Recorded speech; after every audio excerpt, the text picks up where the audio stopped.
नमस्कार, मी श्रद्धा टपाल. टिडवा न्यूज मध्ये आपलं हार्दिक स्वागत. चला पाहूयात आजच्या काही ठळक घडामोडी. बाधितांना घरे द्यावे आणि रिंग रोडचे काम पूर्ण करण्यासाठी निर्भय महाराष्ट्र पक्षाचा मोर्चा. टिटवाळा परिसरातील रिंग रोडची कामं लवकरात लवकर पूर्ण करावीत, तसेच बाधित नागरिकांना घरं देण्यात यावीत यासाठी निर्भय महाराष्ट्र पक्षाच्या वतीनं महापालिकेच्या अप्रभाग कार्यालयावर मोर्चा काढून सहाय्यक आयुक्त प्रमोद पाटील यांची भेट घेत याबाबत चर्चा केली. कल्याण डोंबिवली महापालिका क्षेत्रामध्ये MMRD कडून रस्त्याची कामं सुरू आहेत, परंतु सदर काम संथ गतीनं सुरू आहे. रिंग रोड मध्ये अनेक नागरिक बेघर होत आहेत. याबाबत निर्भय महाराष्ट्र पक्षाच्या वतीनं महापालिकेच्या अप्रभाग कार्यालयावर मोर्चा काढण्यात आला. यावेळी संदीप नाईक, राजेंद्र जाधव, आनंद कोंढे, दिलीप मालोकर, चरणदास गरुड आदी जण उपस्थित होते.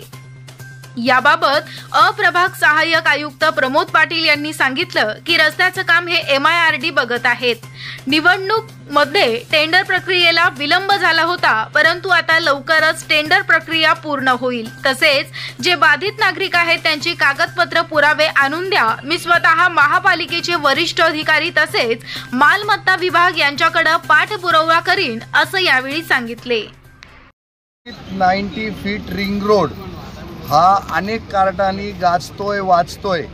याच्या मागे काय कारणं आहेत हे सगळ्यांना माहिती असतात, पण झाकली मूठ 1.25 लाखाची ठेवायची असते. कोणीच मूठ बोलत नाही, सगळेजण मूग गिळून गप्प बसतात. याच्यामध्ये सगळं काळं बेरं असतं.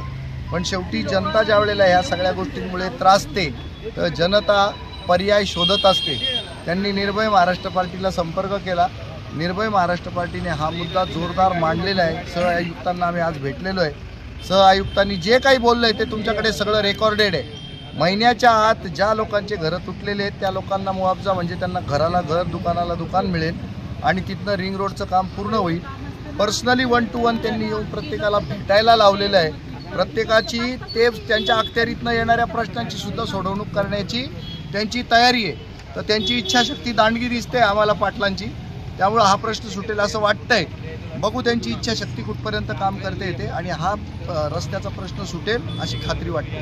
स्पीड रोडचा मुद्दा होता, त्यातलं त्यांचं पूर्वी रस्त्याच्या कामासंदर्भात त्यांनी निवेदन दिलेलं होतं. रस्ता झाला पाहिजे असं होतं, परंतु आत्ता मला ते त्यांचं निवेदनामधून अजून त्यांनी एक वेगळं निवेदन केलेलं आहे की तिकडल्या रहिवाशांचं पर्याय व्यवस्थापन झाली पाहिजे. त्यांचं हेतू आणि हे अगदी योग्य होता.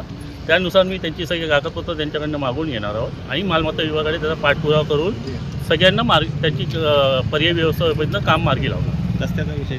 रस्त्याचा विषय हा MMRD ती काम करत आहे, ती महापालिका करत नाही आहे. MMRDच्या मागच्या वेळेस टेंडर प्रोसेसला लोकसभा आणि विधानसभाच्या इलेक्शनमुळे तो विलंब झाला.